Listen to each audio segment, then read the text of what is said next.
What's up, everyone? It's your boy, The Business, coming back at you live for episode 17 of The Business. Let's be real.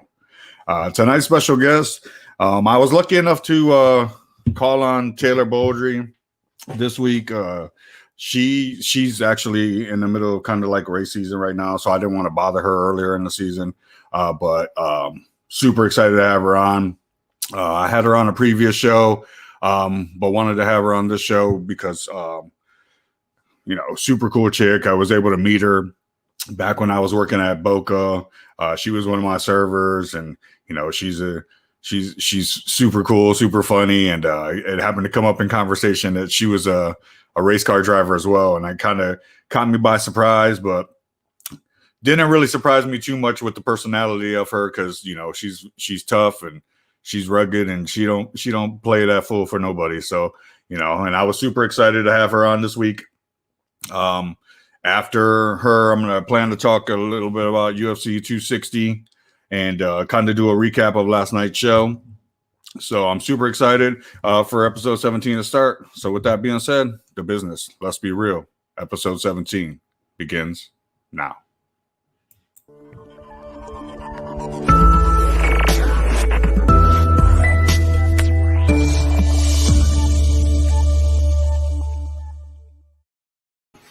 Welcome back, everyone, to The Business. Let's be real. Tonight's special guest, like I said, Taylor Bouldry. Taylor, how you doing tonight? Stellar. How are you? I'm good. I appreciate you coming on, man. I know you're busy. You're always flying around. I know you were like, when we chatted earlier, you're like, T, I'm going to the fair today, but I'm gonna try to make it back in time to get on the show. And I truly appreciate that you did. No, I appreciate you having me. Thank you. Oh yeah. Now I mentioned earlier that you were on a previous show that we kind of worked on together, and some of the people that watched this show didn't have a chance probably to catch that show. Can you possibly somewhat talk about who Taylor Bouldry is and like what she's doing now with Bouldry Racing? Now, I mean, just trying to do as much as we can. Started out, I guess, a little bit not as serious, but just bigger money is now available than it ever was. We race for more, we spend more, everything kind of costs more. So I mean, it's a little different having a little bit more money on the line, especially spending it and having that money on your back. But trying to race as much as I can and hit all the big money stuff as soon as it hits our way, at least swings down south a little bit. No, that's cool. I mean, and the thing, I know that with everything that's happened in the past year, I know that COVID kind of hit everything hard.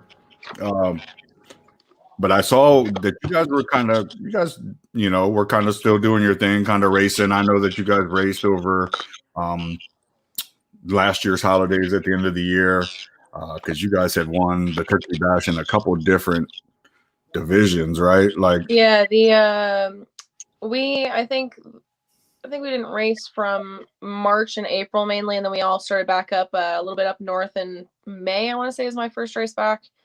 And then after that's kind of been just full throttle all the way through. Like they've been racing ever since then, all the way, pretty regular schedule, pretty regularly ran. The Turkey Bash, yeah, we did that. That was my dad actually doubled up both races that time, and then my sister came back the next weekend and won the next weekend.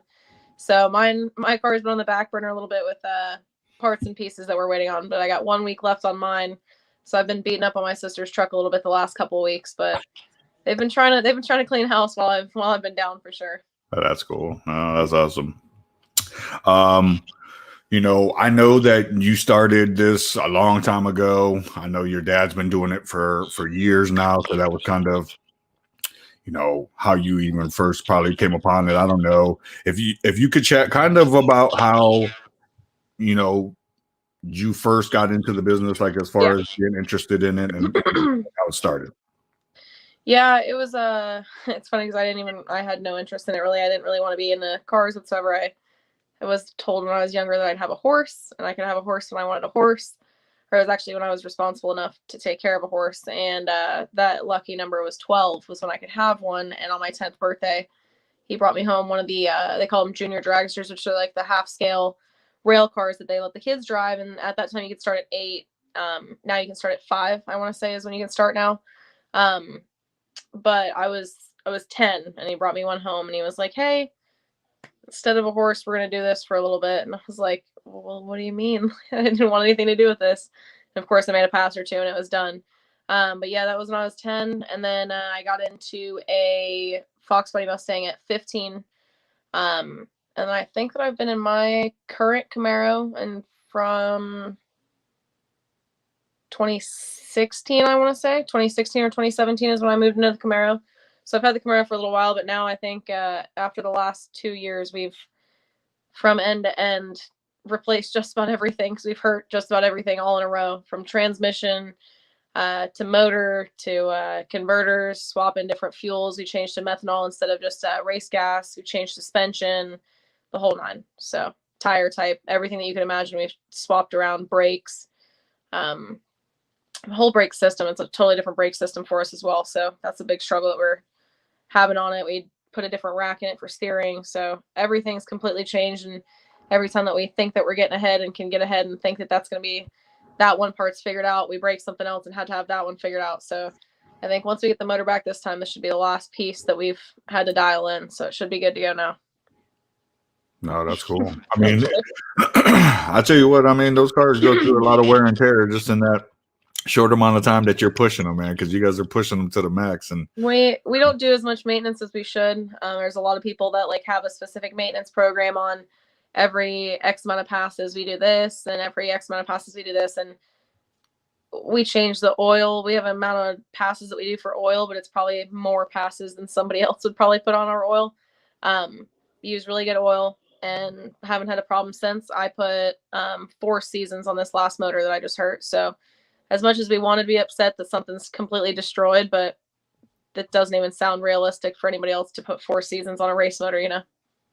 Yeah, that's what I'm saying. Those cars go through hell during that time. Like, you guys push it. I mean, and like you said, most motors don't even make it 4 seasons. I mean, oh yeah, and people motors, rebuild theirs once a season normally. So yeah, that's crazy. I know when you said you started at 10,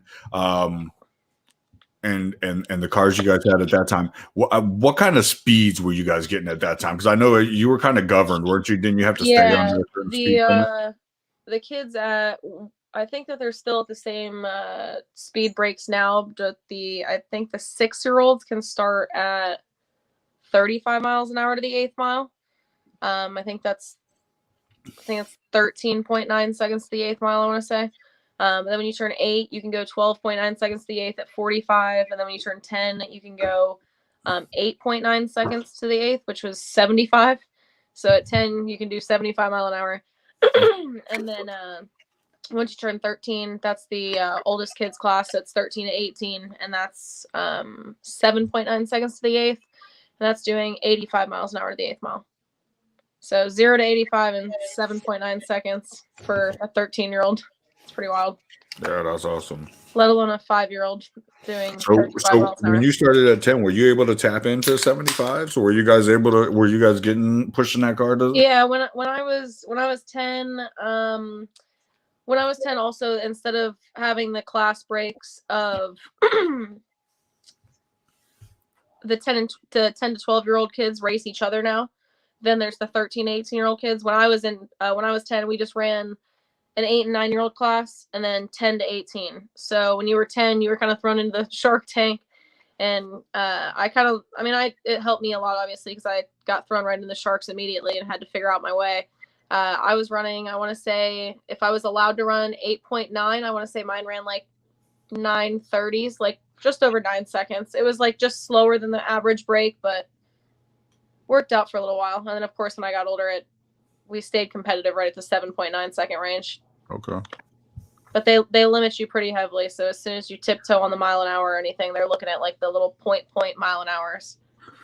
Well, I figured, they had to keep it somewhat governed for the kids because, they don't know what they're doing with the speed just yet. But Yeah. it's cool to like start training them, from that 35 mile an hour on up. Like, take it easy. You're still going, faster than what, like, I mean, there's some go-karts out there that fucking move, man. I used to have who had like a big ass go-kart back in the hood, and that thing used to fly back in the day. So it's like, so I'm sure that they needed to do that for some of those kids to kind of keep them in line.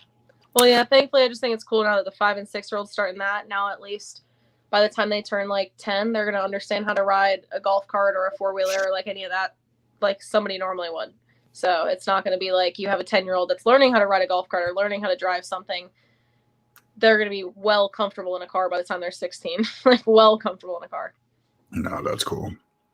And that's what I mean. Like, just learning by going 35. I mean, let's be honest. Most of the roadways that we drive on daily are 35 right there at it. You know what I'm saying? Like 35 miles an hour. So if they're learning that young, they'll be good to go. Can you talk about like when you first started racing? I don't want you to push too much into where you're at now and all the places you guys have been to, like and the races that you've done. Can you talk about some of the early races, like some of the cool places maybe that you went to and raced at and were able to do as a kid?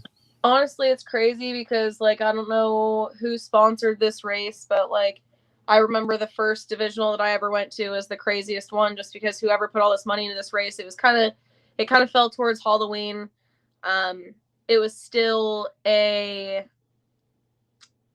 used to keep the junior dragsters and the big cars, their division finals for the end of the year and the divisionals, they would keep them separate. So you'd have a junior weekend and then you'd have a big car weekend. They ended up making them put together a year or so into it. But this was still a junior only event. So it was in Huntsville, Alabama, I want to say. And it was in like cotton fields, in the middle of cotton fields with some hay bales and whatnot thrown everywhere. And they had one of those money machines that you see on the game shows where you step into the little booth and you try to catch as many dollars as you can and you try to feed them through this little slot. So as a kid, that was cool to be in. They had all sorts of jump houses, face paint. And then all of a sudden, as we're all like distracted by all these games, they had a plane that flew over top of the cotton fields and dropped what we thought was confetti. But realistically, somebody had donated a bunch of cash and this plane flew over the whole racetrack and dropped cash over top of the entire racetrack. So that was definitely cool. Everybody starts looking up and realizing that it's dollar bills, not confetti, and everybody's like, what is going on? So that was definitely cool. That was probably the coolest. But I mean, as a kid, Bristol, Tennessee is also, if you haven't even seen a video of a car at the track, do yourself a favor and just look up Bristol, Tennessee, Bristol Dragway in Tennessee. It's in between two mountains and a valleyway. It looks unreal. It's unreal to be at, especially being from Florida and having everything that's flat here. Definitely cool to see. No, that's true. That's true. I heard a lot about Bristol too. I mean, I know that all kinds of races go on in Bristol, so that's dope that, you appreciate that for what it is. But I mean, it's to go somewhere that has, as a kid, that has all the limelight of everything that, you talked about in that first race. Like, that shit's super cool too, though, to show up somewhere and you're like, this is like a amusement park here. Yeah, exactly. Yeah. Like, this is fucking awesome. Yep. That's cool. Can you talk about, like, kind of, I guess, what age it was when you started to transition from, your first car into what you're kind of racing in now? Because I don't know what age you transitioned that into. Well, I'm trying to think, just because I started in the Fox when I like 15, 16, like I said, but the Camaro, it's almost weird for me to say that I don't really remember like the first couple races in it. Like, I don't remember like the first time I sat in it. I don't remember like the first couple like specifically. It's just weird to think that like with how all of our race cars look now, it's weird to like see pictures or videos of me making the runs in it early, just because the car was red with polished wheels instead of black with black and polished wheels, and it just looked totally different. So in my head, that's all I really remember is how crazy it was transformation wise. And that was probably, I want to say, if I graduated high school I graduated in 2014. So I probably think that I was probably 19 when I probably started running the Camaro, I want to say. Okay. I think I was just outside of high school, I want to say, is when I ended up in that. You said the Camaro was red when you first started riding it? Yeah. For whatever reason, all of our race cars that we have were red when we bought them, all on the same looking wheels that were all just the polished aluminum wheels. And now they're all looking the same, but totally not red anymore. Obviously, they're all just completely black. Everything's black. But yeah, the Camaro originally had my dad's name on the window for a while. And I think it took like at least 3 races of me running in it, at least 3 before I brought up the stickers. And I was like, hey, I thought we had mentioned that this was going to be something I was going to be driving. I didn't know if you wanted to like the stickers. He's like, oh, I just had an extra set of stickers. I just threw them on there. I was like, oh yeah, I just threw them on there. Got it. And I think the first time that I got paid in it, that was the first time that I got paid in it. I went back to the trailer and I was like, hey, let's get that heat gun out. Like, let's change them out, buddy. Get these stickers off. I was like, because I think that I earned this one now. I was like, Bouldry can stay on there, but Dan's got to come off. I want Taylor. So as soon as I think the first payday on it was definitely the one where I was like, yep, we're going to take those stickers off. I think this one will do. Oh, that's cool. And he hasn't actually, it's funny now that I think about it, he hasn't actually raced it since then. I got people chiming in, dude. It's fucking funny. Gavin must be on his mom's phone because he's like, Dad, I remember watching Taylor race. I got to sit in her car. He's like, we need to go back again. I was gonna say, I was just telling somebody, my current manager at Boca had seen you, and he was like, oh yeah. He did. I asked him about you guys. Like, Tony had said hi or whatever, and he was like, oh, I was like, oh yeah, his kid came out to the racetrack because he had mentioned coming. Everybody's just like, oh yeah, I want to come out and see you race someday. So it's just a typical, like, everybody says it. And you guys came out there. And I told him, I was like, they actually came out and watched you race, and his kid came and saw the car, and it was awesome. Oh, he fucking loved it, dude. That was such a cool day for him. Like, and he definitely does want to come back, and I got to get him back out there. And yeah, whenever I get the car dialed in, it'll be cool to watch. Whenever I can put it back on the bumper, and it'll actually be something fun to watch. I'll get a schedule together and figure out when's actually a cool race for you guys to come out and watch stuff. Okay. Yeah, for sure. You let me know. You know that all you gotta do is text me. I'm not far from you anyway. Yeah, I think it's just as soon as it gets hot, that's when everything slows down. Yeah. Somebody chimed in too and made a comment about the red at first, and it says, and Carlos, he's like, because red adds 100 horsepower and racing stripes another 50. That's right? What they say. That's what they say for sure. My dad's Camaro came. It was mainly red, but like the 90s paint scheme that was like the pastels that had the paint lines that go all the way off the back. Yeah. He had like a red, like a magenta, a yellow, and a blue that were all like the pastel colors. It was like super 90s. So all of them were, our one truck that's black as well was a white Napa delivery truck. So that was the only thing that we got that wasn't red when we bought it. Oh, that's too funny. But they're all black. I'm like, because everything is black now. Like, because when we went to the races, when Gavin and I went to the races, it was cool because, Gavin, you kind of took us behind the scenes, and Gavin got to see something as far as those races go that a lot of fans don't even get to see sometimes. Yeah. And it was because of the fact that I knew you, so you brought us back, behind the scenes and took him around. And I mean, he got to go in the trailer, and you took him around the whole backside of everything, and he got to get out and get in other people's cars, and he was like, this is the coolest thing ever. And I was like, I know, right? Like, I was gonna say we probably have more cars now than we did then, so he'll have some different ones to sit in. Oh, that's cool. That's awesome.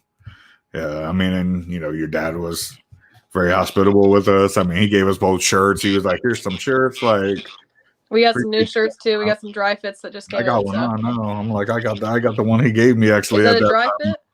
No. This is a regular. We have the new ones that are a dry fit with it on the corner right here.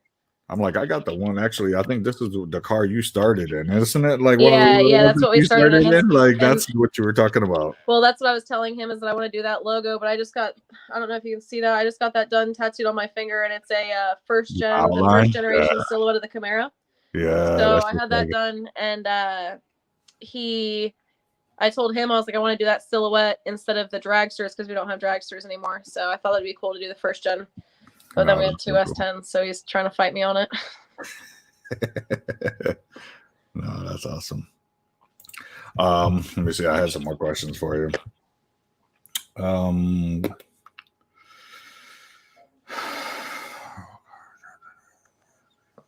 Sorry, I'm just trying to zip through. Can you talk about, I guess, kind of when, I mean, you know, racing's the same as any profession, maybe a little bit tougher sometimes. I don't think racers get the proper respect sometimes in the athletes that they are. And can you talk about like what some of your motivations are when you're getting ready to go to a big race and jump in the car? Like, what's your motivation? What drives you? Money, man. As soon as you see some of those purses, it's so feasible in your head. Everything's so feasible. Anything can happen. So when you go in, I just had a friend. He's on the way back from Vegas right now. This was our first $1 million race of the year out of 4. So we have $3 million races, and then one that was for 1.1 million. So this was the first $1 million of the year, and it's ironic because the guy that won it was actually a professional drag racer for NHRA and whatnot, and the payouts, they've been struggling since the COVID the COVID deal. So everyone's given a little bit of a hard time on knocking payouts down. So this gentleman stepped away from professional drag racing and went into bracket racing for big money like we do. And he ends up winning the first $1 million race of the year on his first year of deciding to step away from professional drag racing, technically speaking. But with how much money they're racing for, I mean, it's in 2 weeks, we race for 500 grand one day and 100 grand 2 days before that. It's a 50 grander Wednesday, 100 grander Thursday, 100 grander Friday, 500 grander Saturday, right here at our local track at Bradenton in 2 weeks. So with the money in your face, the entry fees are probably asinine to other people that aren't really thinking of how feasible it is. But as soon as you have it in your head that could be something that's in your pocket, it doesn't matter how much you have to shell out to get there, you know? Yeah, for sure. I mean, I guess I understand the money being, you know, the motivation right now. What were the early motivations? Because I know it wasn't about purses. You know what I'm saying? No. Early when it was just trophies and stuff, that was all. It was just super cool to do with my dad, especially when, I mean, how many times I'm sure I embarrassed my dad on the starting line when he got to walk off the starting line after me doing something stupid. It was really cool to have his reaction on my bigger race wins when I won the division. I won a divisional when I was 17. So, I mean, actually, the year that I was 17, I cleaned house on damn near all my accomplishments that I could have had a goal for. I ended up winning the divisions. And then they had it was kind of like a circuit style race where they had 8 races that they gave you an option to go to. If you went to all 8, you could only claim 5 of them for the points. I ended up only going to 5 because the other 3 were way too far and we didn't feel like driving that far just to might have to claim that race, might not even claim it. So once I ended up racing the 5 races, I kind of had to make an agreement with my dad that we don't have races to throw like everybody else does. Everybody else has 3 races out of the 8 to choose from. If they performed a little bit less than par, they can just throw those out and not even count them. I have to count all mine. So we made it count that year, and I ended up winning they called it the Pro-Am Tour. So I ended up winning the Pro-Am Tour, and I won the divisional the month before that, and I ended up winning the New Year's race that you were talking about.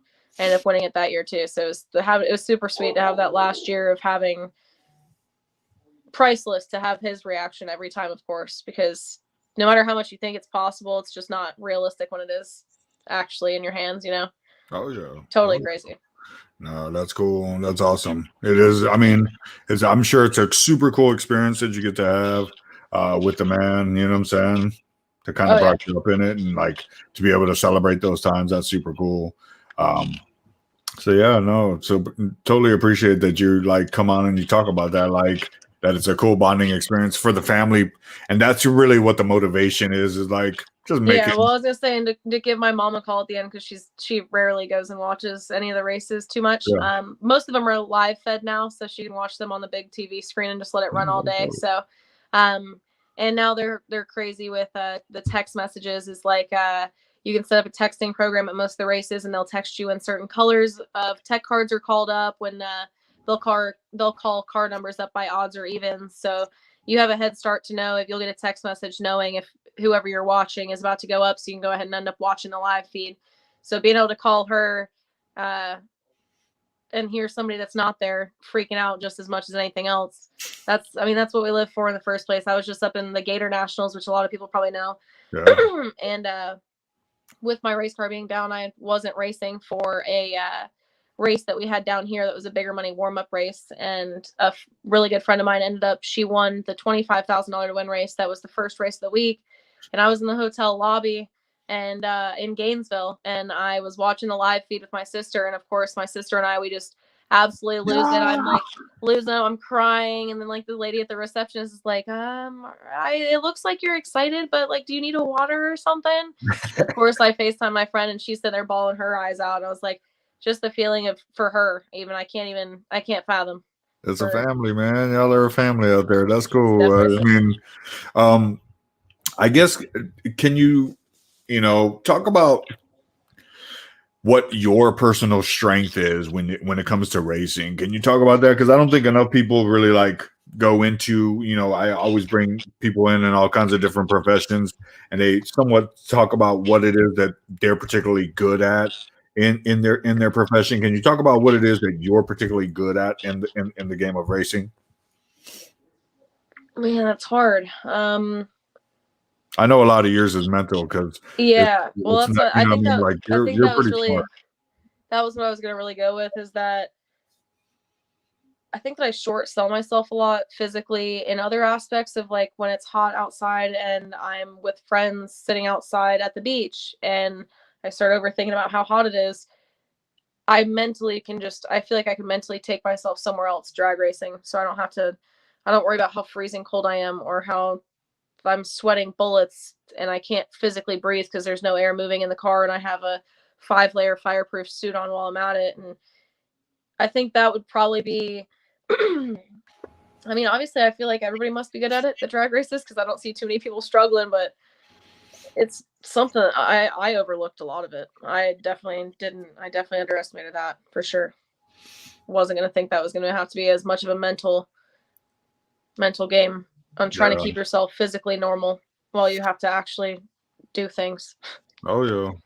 I think that comes in. That's why I say it's more of an athlete than what people give it credit for, because of the fact of all the things you're going through in a car. I mean, you're so mentally worried about all the things that are going on with the car itself. Plus, you're worried about yourself. You're a person that's controlling that that monster, and you're trying to get it down that track in as best way as possible for not only yourself but for that car. And I mean, you go through a lot.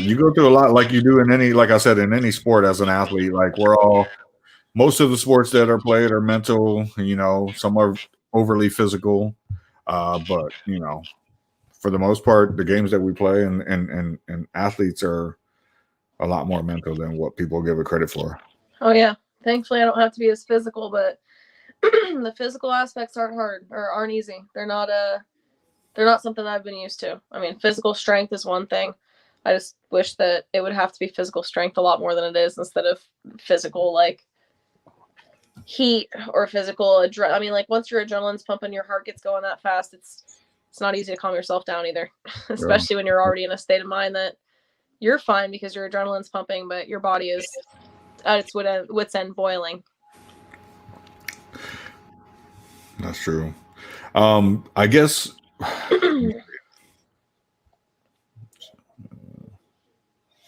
can you talk about a time where you like set a goal for yourself in racing? Like, it doesn't matter what particular situation, but the time you set a goal for yourself and you were able to accomplish that goal? That was the Pro-Am Tour for sure. The Pro-Am Tour that I won, that one, that was an all-year deal, so that was a little bit different. I'm not used to like a long-term. That's normally not a thing. Like with bracket racing, we race for the weekend and it's done. We don't do like multiple. I mean, like, don't be wrong, we race for points at like regular bracket races and whatnot, like locally, but instead of a point system is a point system, we just don't get a big reward out of it to be able to race against different people from different states, because we do touch different states with every race. The 8 races that they gave us, I think the ones that I opted out of were Tennessee, Kentucky, and Alabama. those are all in my division somehow. I'm not really sure how, because it's still a pretty good haul. But that was the year that we kind of had to make that agreement in the beginning of the year that, is this going to be something that we chase, or do you want to chase local points? Do you want to chase, like, what do you want to chase on this? Bigger money stuff and the kids didn't really start until I was on my way out of it.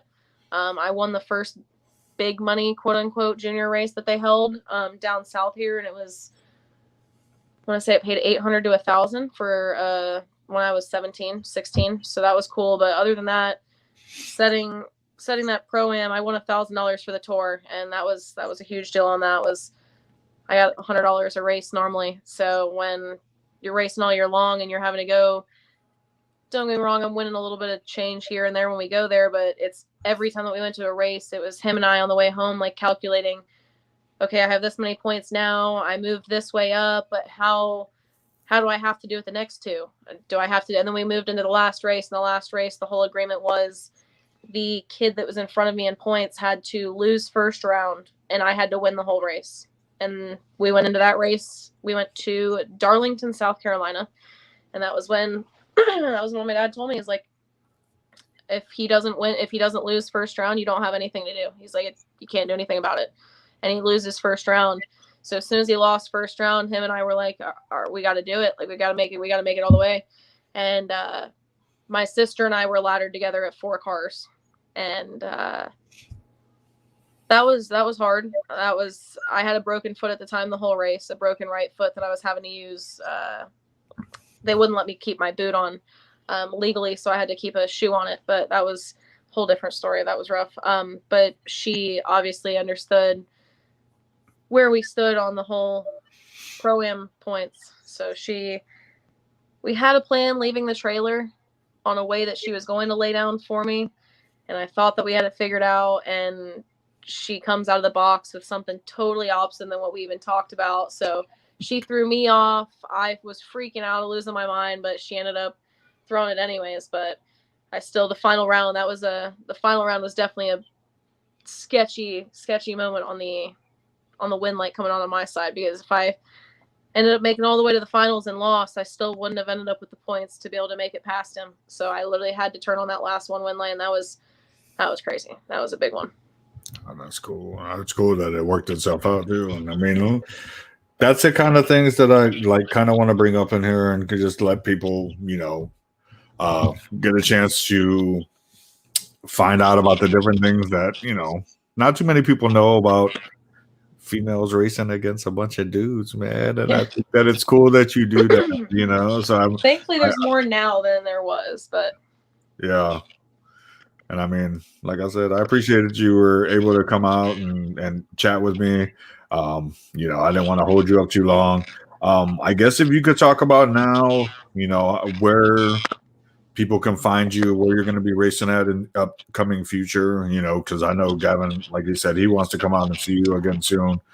So if you could chat a little bit about that, I'm gonna put you solo screen, let you tell people where they can find you in the upcoming future, and then kind of then I'll do a short bit where I'll do a pick your poison, where I ask you a couple questions, you give an answer, and you can elaborate. Okay. I think that I use Instagram the most out of anything I want to say. So just my first and my last name on Instagram. I post a lot about the car there. I should probably be better about updating where I'll be going. But I mainly race out at Bradenton Motorsports Park, so it's pretty easy to be able to find their schedule online. Really, it's racebmp.com. So a bunch of their stuff will be out there. There's a bunch of stuff going on currently. A bunch of bigger stuff going on. They just had a grudge race this weekend. They had a big pro mod race the weekend before for $50,000. So it was a good time. I'm trying to think of what would be going on out there. Other than that big money race, I'll try to figure out. I want to say it's going to be Motor Mania TV. So on YouTube, you can go to Motor Mania TV and see what they will be broadcasting live. But otherwise, if it's not a Motor Mania, it should just be SFG. They will be doing their whole live broadcast of that $500,000 win race that I was talking about. That'll be April 12th is the day that it starts. So I believe that should be the next one that I'm going to, I want to say. I think that should be it. And then we just test the car a little bit before that. And summer will be good. Done for summer until the big money stuff starts again. No, that's super cool. That's super cool. All right, dude. I appreciate you. Like I I said, appreciate you. Yeah, thank you. yeah, I do a little bit on each show where it's called Pick Your Poison. I ask just like 2 or 3 questions, kind of just see what you say, just to give people your input on these certain topics. My first question for you is pony cars versus today's. I don't know. Do we call it American muscle today? Because it's really. I mean, some of those cars aren't so much muscle, but some are. Yeah, I like the old school stuff. I do for sure. I'm just um not in the Ford older stuff, so it's hard to find. It's hard to find the others that I appreciate. Definitely old school though. Let's go. Which Camaro do you prefer? Do you prefer the original 67 or the 69? I'm not a fan of the 69 whatsoever. 67 or 68, I'd have to go between, but 67, I'd for sure choose a 60s. I actually, I don't know if you'll be able to see it. The taillights on the 67, 68, and 69 are all different. So I ended up having my taillights on the 67 done on my arm. And of course, my dad insists that the 68 is superior because his is a 68. So he'll argue with me on that. But I'd say the 67's king. That's cool. Which like I said, I don't know if people know that the 67 is the original Camaro year. Like that's the first year it dropped. And then my last question for you is pretty simple. I mean, I'm just being funny by asking this question, but what do you prefer, Chevy or Ford? Oh, for sure, Chevy. I wouldn't. You're gonna have to bury me in a Chevy before I drive a Ford. wouldn't happen. Wouldn't be my thing. I did it before. People sit there and give me hell just because they're like, "Oh man, you just like Chevys because that's all you have." Drove a Mustang on the street. Drove a Mustang on the racetrack. I had 2 different ones, and it just wasn't my deal. Wasn't my forte. My dad had Mustangs too. We had Mustangs all at one time, and we sold them all at one time and went all back to Chevy. So. Oh no, that's cool. That's cool. I appreciate you, Taylor, man, for coming on. Yes, thank you. It was a pleasure. You and Gavin Yeah, will have to I come know out you're on a always future busy, schedule. so it's kind of tough to catch you. You know what I'm saying? So when I can catch you for even 30, 35 minutes, I totally appreciate it. No, thank you. I appreciate it. I'll have to get you and Gavin the schedule on when you can get out there locally and at least see us. Okay, sounds good. Sounds good. I'll see you soon, kid. Yep, I appreciate Take care it. of yourself. Thank you. Bye.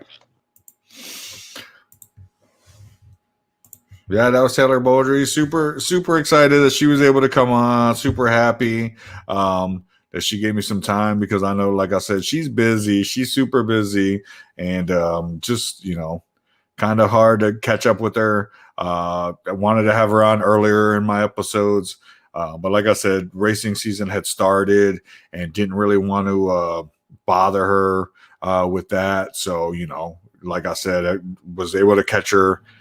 Knew that she had a Sunday off and was like, "Hey, can you come on?" She was like, "For sure, dude." So chatted with her. Like I said, appreciate her. I'm gonna have my boy come on. We're gonna chat about UFC 260 last night, and it was a good show last night, and we're both excited. I know he watched it because that's just what Herbs does. I know him as Herbs Too Fresh. He also goes as Lou Creations because he has his own podcast, and I'll let him tell you kind of a little bit about that as well. So I'm gonna go ahead and bring him in. Super excited to have him. Like I said, well, we're gonna chat about UFC 260 last night. So let's go ahead and get that on. Herbs, what's up, big fella? Hold on, you're muted. Yeah, I got you. Go ahead. What's up, big guy? How you been? I'm good. How you doing? No, I'm good. Good card last night. I know you had a chance to watch it. You and I haven't had a chance to somewhat chat like we usually do because I usually send you a message sometime throughout the show, especially when your boy Sugar's on the show. Oh, yeah. I'll send you a message and we'll kind of chat back and forth. I thought he looked good last night, but don't want to jump ahead of ourselves. No. We want to slow it down. You know what I mean? Let's build into this one. Yeah, go ahead. I'll let you get started because I know you like to run the recap side of it. I'll let you take care of that side as far as kind of running the the whole card.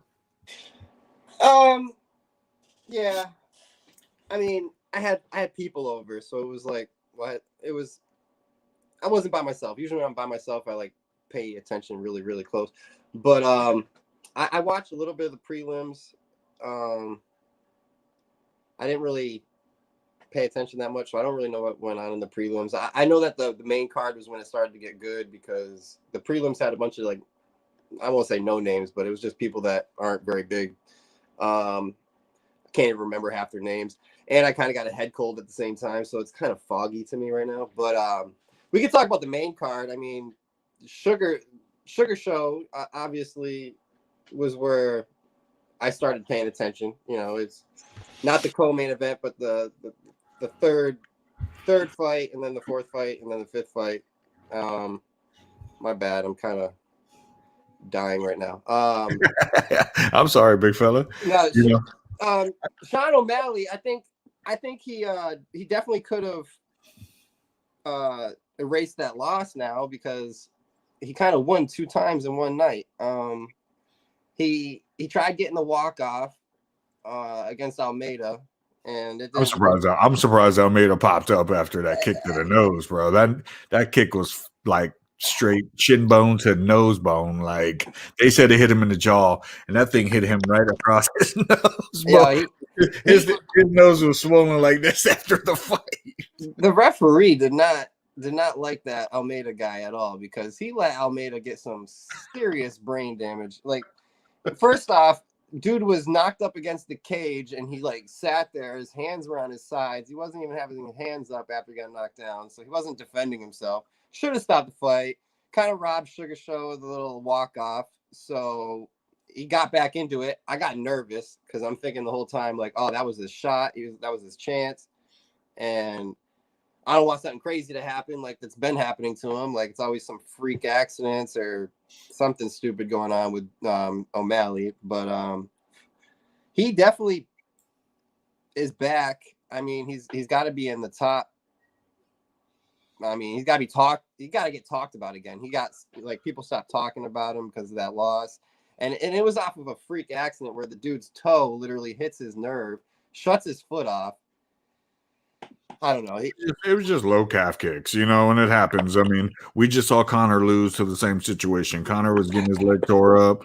I mean, all those guys. I mean, it's just a move right now. Like you can't give up that low calf kick, man. It's wicked, dude. It'll tear your leg up. And you saw what happens if you try to act like it's not bothering you, you know, and it shut down, you know, Sean's foot. And he rolled over the ankle and ended up breaking the ankle, didn't he? Isn't that what happened in that fight? Like he ended up rolling over it? No, it was the same thing that happened to Michael Chandler at one point in his career. Henry Cejudo, it happened to him against Marias. I think Marias is right.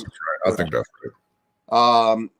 It's happened to a few people before, but I mean, he didn't break anything. It literally just hit his nerve, and it's called something foot, like drop foot. Yeah, it's called drop foot.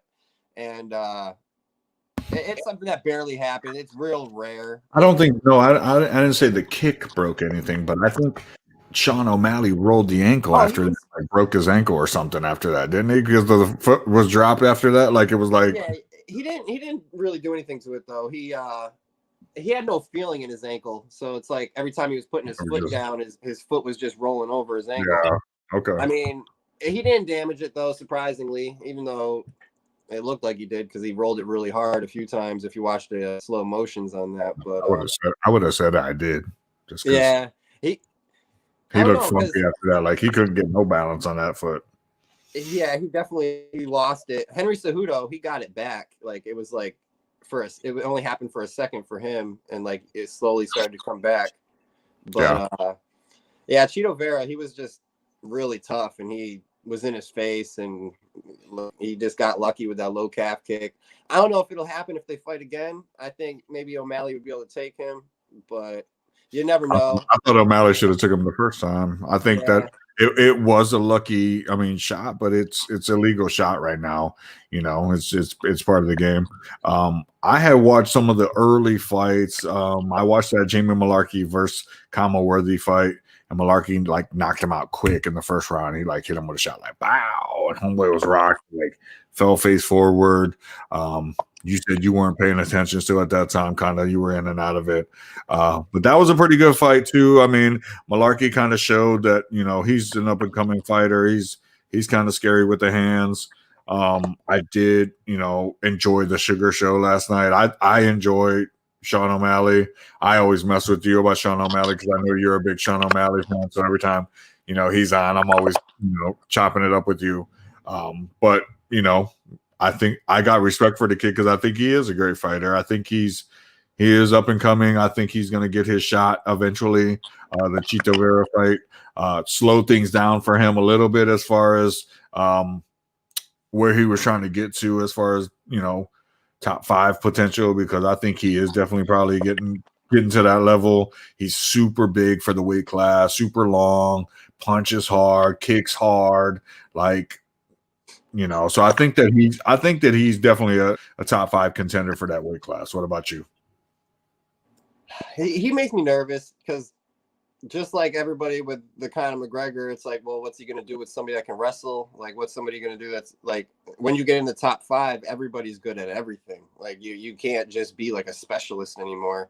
And that's what O'Malley is right now. He hasn't really, I mean, he talks about how he's good at the jiu-jitsu shit when he gets to the ground, how you got to watch out for him, but we've never actually got to see it. And I don't know if he's going to be able to handle like the top echelon of the wrestlers and like the top 5, the people that can actually take him down and hold him there. And it's just going to be hard for him because he is skinnier, which is probably going to mean that he's not as strong, you know, and there's going to be people that are stockier, stronger, and good wrestlers.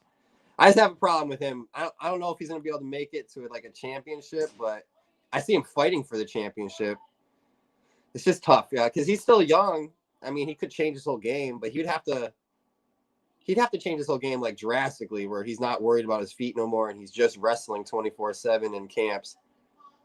I mean, he's already got striking down. He might as well, but I don't know. He makes me nervous. He's fun to watch. That's the main thing. That's why I watch him, because he's fun. I mean, he says funny shit. He looks funny. He got his hair. He got the whole 6'9" thing going on. So, I mean, he's interesting. He's cool. I think he's cool. I think he's interesting. He just makes me nervous. He's gonna be one of those people, like when he's fighting in the big fight, I'm just gonna be like sweating the entire time. Like, oh shit. Like, when's he gonna get taken down? When's he gonna get taken down? But who knows? He could get taken down. He's good at keeping people at distance, and you know that, because a lot of people that are that long don't keep people at distance. You know, Conor does that long stance. But not anymore. No, I mean, he was still trying to do it in that last fight. Dustin just happened to close that stance up for him, you know. But he was trying to. He fell in love with boxing. He fell in love with boxing too much, and he forgot how to check a kick. But yeah. That happens. I mean, everybody else is doing everything 24/7, and he was just doing boxing for a while. So, and he's living on his yacht. He got a stupid payday from boxing. So after that, he probably truly considered just having a boxing career, because of the fact that he knew he could fight another 2 or 3 more fights, make another probably $150-200 million, and ride out into the fucking sunset like a champ. Yeah, he's killing it. He's probably made like 5 times the amount he made off that boxing match. The $100 million he made, he probably got way more than that now off that the whiskey, the Irish whiskey. The Irish whiskey. Yo, and that stuff is not good, yo. Let me just say that right now. That burns, yo. That hurts.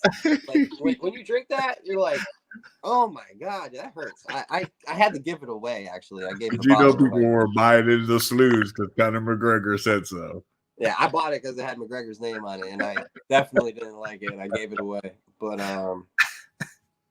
I mean, I don't know. I want to try some Poirier's hot sauce, though. Yeah. No, I didn't even hear Poirier had a hot sauce. That'd probably be dank. You know what I'm saying? It's really good. It's like that vinegar type hot sauce where it's got like a taste to it. It's really good. I heard. I mean, I watched reviews. I haven't ordered it myself, but anyway, enough about them. But yeah, let's get to I guess the Vicente Luque and Tyron Woodley fight. Yeah. Woodley, He tried. I mean, he came out with a bang, didn't he? He came out like and ran across the ring like a wow. He just came out, ran at him with a crazy overhand right away. He's like, da-da-da! And ran Luca up into the fence. Luca was like, what the hell is going on? I don't know what's going on with Woodley, but he hasn't looked the same since he won the championship. I mean, who else did he? I mean, I guess he did Till before Till moved up to 185. He beat Wonder Boy too. He beat Wonder Boy. He beat but were they fun fights to watch? Not for most people, but for him, they were fun fights probably to watch. And him and his fans, him and his fans were excited to watch those fights. But I mean, for us, the viewer, no. But I mean, I get it because you and I watch so many fucking champs play the safe fight and just win rounds. And we've talked about this before. You and I have had this chat before on how people just try to win rounds when they're the champ because all they got to do is win 2 of the 3, 3 of the 5. And guess what? I still get to go home with my title.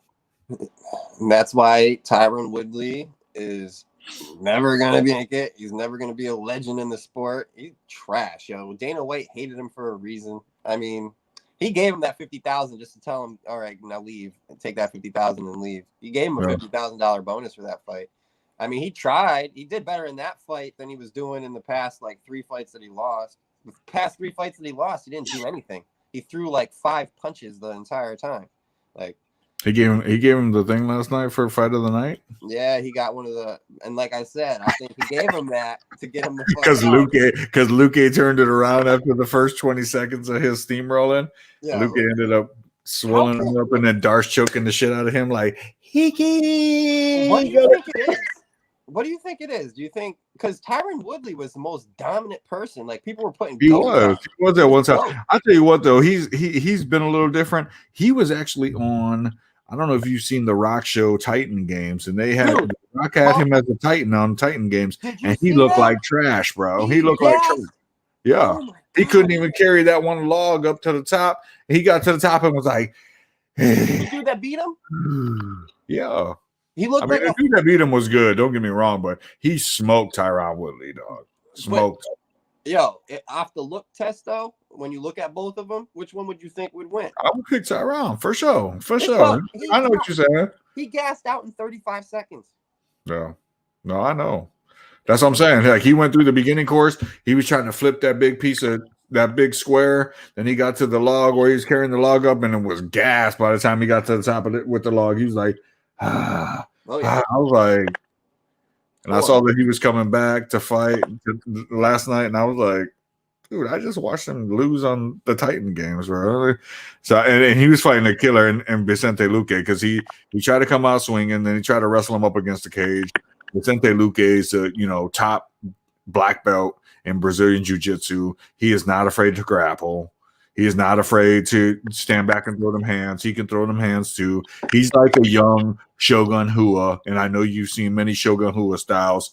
But tell me Vicente Luque isn't just like Shogun Rua from back in the day. Like he throws them hands. He got the BJJ. He knows he can. And he made quick work of Tyron and made it look, simply pretty easy. Hey, my buddy won $170 on the betting shit from the card. I told him who to pick. Yeah, he picked all the people I picked, and they all won. So he won a little $170. I didn't get a little percentage out of it. I was kind of upset. He should throw me a little on the back end. I need a little 10%.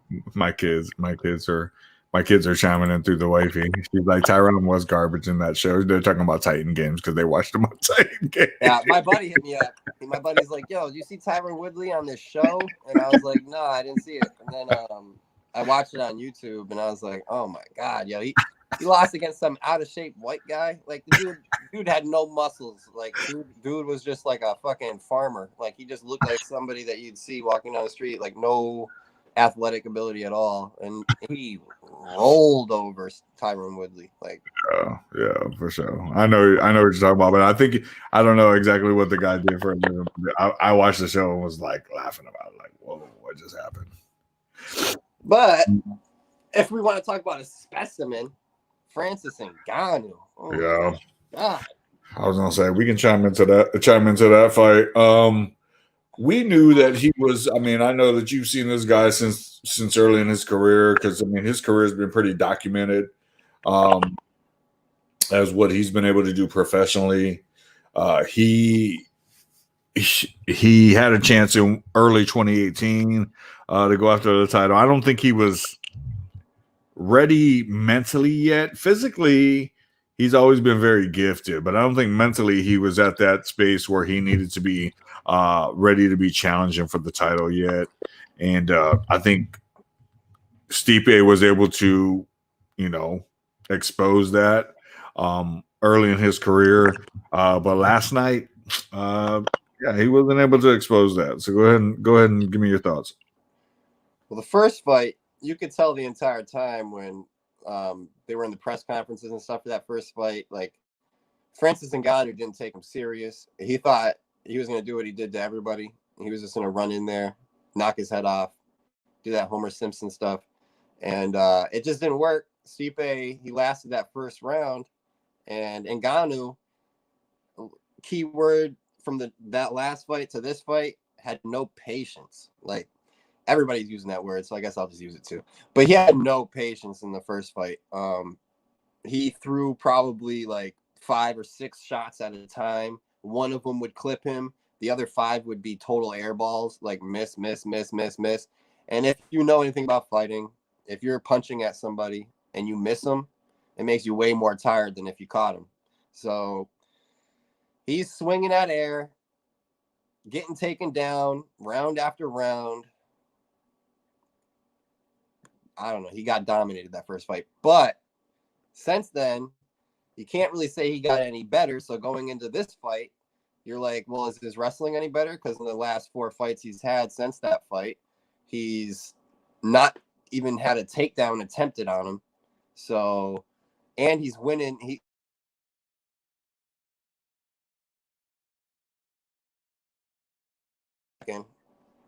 My phone rang, my bad. But he lost that first fight just off of like being dead the entire time. I mean, that phone call just messed me up. I was on a roll. But anyways, let's get into this new one. The fight that just happened. He just one punch at a time, threw a jab out there, didn't rush anything, waited for Stipe to make a mistake, and just blasted him. I mean, I was so happy because Miocic, he's a really cool guy. He's a firefighter.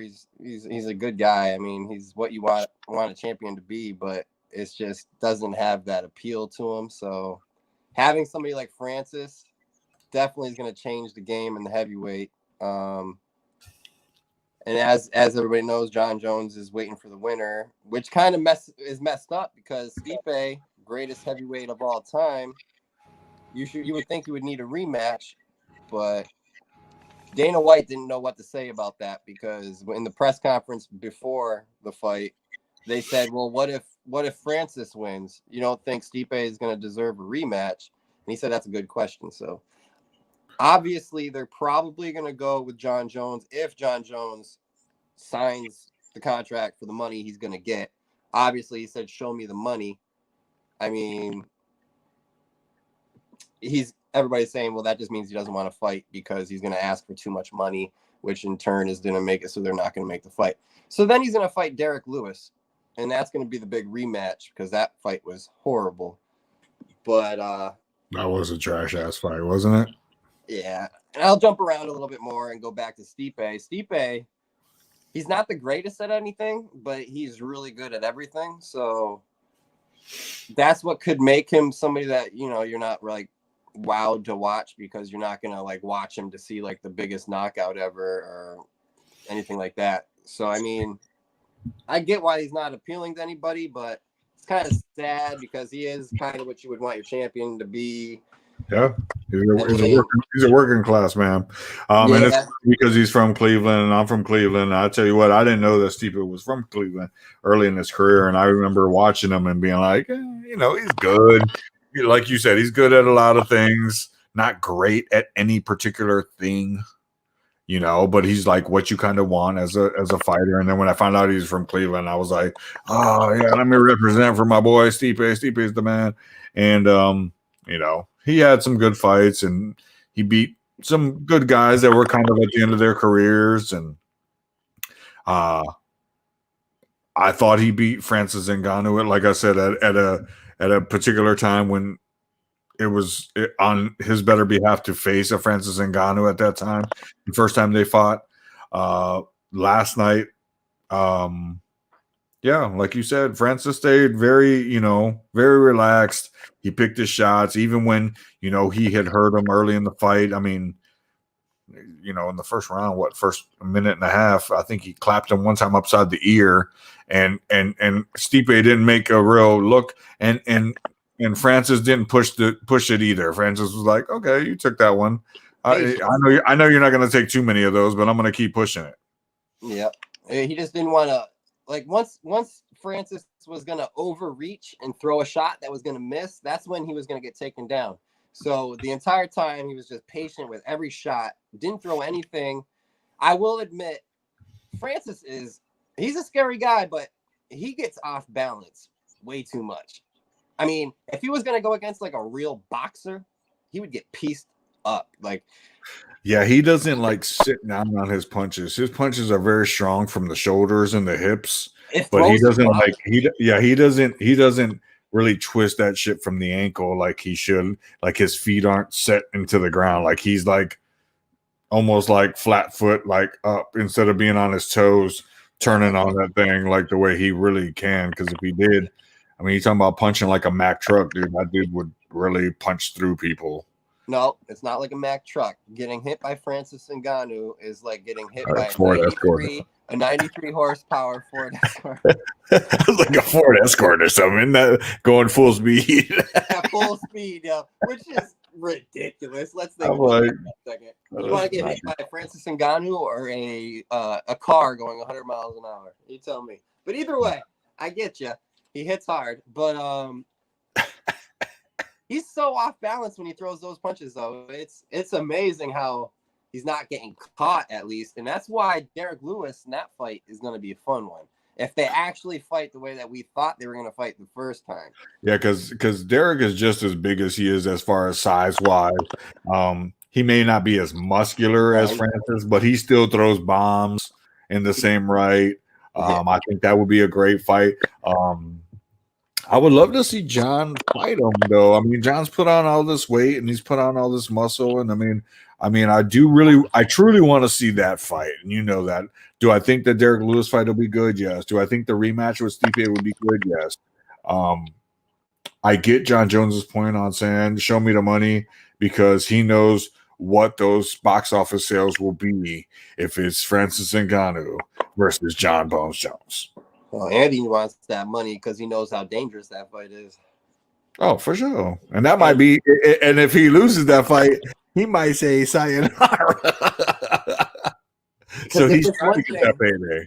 If it's one thing we can say, John Jones has been getting hit a lot in his last few fights. And he can't get hit by Francis Ngannou. Even though, if you've seen John Jones training, he is huge right now. He's huge, dude. His legs aren't even... people used to make fun of his legs. You can't do that no more. This guy is like 245 pounds at least right now. Like, huge. He's huge. He's huge. Nah. So much can be done at the heavyweight right now. I mean, for sure. For sure. And that's what's crazy. It's like, I think that, you and I can chat about these super fights to come and chat about all this kind of stuff. I don't know if I didn't pop it up earlier, but that guy wanted to pop up and say Herbo. Oh, that's SH. Yeah. That guy. Popping in. Yeah, I blew your thing up. I posted your thing everywhere. You gotta do that more. What's wrong with you? I looked at your thing. I don't know how to do that, dude. Everybody says that to me. They're like, bro, what's wrong with you? Like, people love the show, but you don't promote it enough. And I'm like, I don't know how to do all that. Like, somebody's got to sit down with me and be like, listen, get out here, and just. Well, you just gotta copy your link. copy the link and post it everywhere. Say when you're going live and tell everybody to join in. Tell people to sub up to your channel. You got to get more subs than 19. Like you got, I could probably get you more just tonight. Like I could probably go online, post your shit, tell everybody to sub up to you, and you'll probably wake up with like 10 more people at least. Yeah, that's cool. No, that's cool. And that's I mean, I'm gonna attempt to. I mean, I posted you, like I said, every time you have your show, I usually post you in my chats because on Instagram I got like groups. I got like a bunch of groups on my Instagram, and I just I post it to the groups every time like I'm going live on something or with somebody. So that's probably why all these people are jumping in, because I posted it everywhere. Well, you know, it's funny too, because HTX jumped on too every once in a while, and I see that you and him have a show going on right now, and I'm like, why has this fool not contacted me to get on the show? Because I watched one of your shows, and you guys had like guests missing, and you were like pissed off. I was watching the beginning of it, and Herbs is like, if I was their boss, I would fire them for sure. And I'm like watching the show like, why has this fool not contacted me? He knows I'm a great guest, great talker on the mic. Like, you know what's up, man. Like, hit me up. Like, you guys want to chat? You and HTX, let's do it. Let's get on. Like, we go stupid on that show, though. We get stupid on there. You know? We definitely talk. See, you're like a boss. You're like a boss in your own right? You're like a manager or something, right? Yeah. I mean, I'm not anymore. I kind of have left the food and beverage industry finally. But I was the director of food and beverage. Yeah. You're more professional though, and like, you know, me and my friends, we make dick jokes and shit. You know what I mean? Like we talk stupid. So I mean, you're more than welcome to come on, and we can embarrass ourselves in front of you all day. I mean, it'd be a fun time. But I mean, hey, we go on Fridays usually. We took this Friday off, but we usually go on Fridays. Sometimes we'll go randomly. I don't know if you're able to go during the days and stuff, but hit me up. Let me know what's up. I can jump on with y'all sometime. I can't commit to anything if I don't know what times y'all are going on or anything like that. You tell me, we're doing a Friday night, let me know. Yeah, we're definitely gonna be going live throughout the summer. I mean, I need a way to promote my stuff, you know what I mean? I'm gonna be doing a bunch of car meets and a bunch of car stuff on my channel. So yeah, we're gonna be going live a lot. I think, and if we don't, I will. I mean, I don't know what everybody else is doing, but yeah, we have the show. It's called The Round Table. It's on HTX Life. It's on his channel.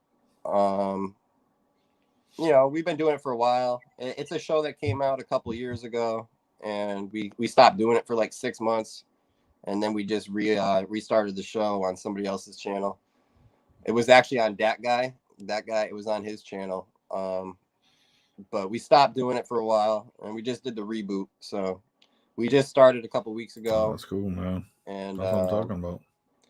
Yeah, I mean, we get, we're pretty popping. I'd like to say I have everything to do with it because, I like to tell them I'm the star of the show, and, they have to agree with me or else I'm not coming back. So, I mean, without me, it's not happening. I will admit, I do suck today because, like, when I'm trying to talk to you about the fights, it's like my mind is so cloudy right now because I've been sick for a couple of days that halfway through talking about something, I'm forgetting what the hell I'm talking about. Nah, so I don't know. That's something like, don't sweat it. You did good. I mean, other than looking crazy like you always do, that ain't no different. You sounded perfect. Hey, you didn't hear the episode where I was doing the T-Rex, did you? No, you didn't hear about the T-Rex. I almost broke my left hand doing the T-Rex. Yo, I'll explain the T-Rex to your fans real quick. You ready, guys? And I know you're not used to this. You guys are used to this professional talk, but let me tell you about this thing I did, right? My girl was in the kitchen doing what girls are supposed to be doing. You know what I mean? She was doing the dishes. I came in the kitchen and I was trying to make her laugh. So I did the T-Rex. I don't know if you're familiar. There's actually a UFC fighter now. He's got the giant tattoo on his back.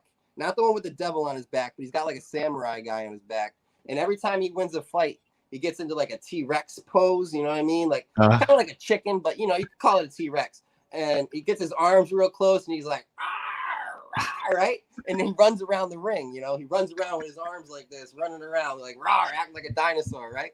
So I was in the kitchen. It was like, I just watched it. I just watched the highlight. And I was like, oh, shit, that's funny, right? So I go in the kitchen. I get in my T-Rex stance. I run through my kitchen, and I'll mind you, I'm like looking up. I'm like acting all stupid. I'm looking up. I'm not even looking where I'm going. I ran into my fridge with my hand, you know, and it hurt so bad, yo. When I hit the fridge, I dropped down to the floor. Now, mind you, I don't usually even put my feet on the floor. Like, I'm the type of person that takes a shower and steps into my sandals. You know what I mean? I don't even touch the floor. So I'm OCD about the floor.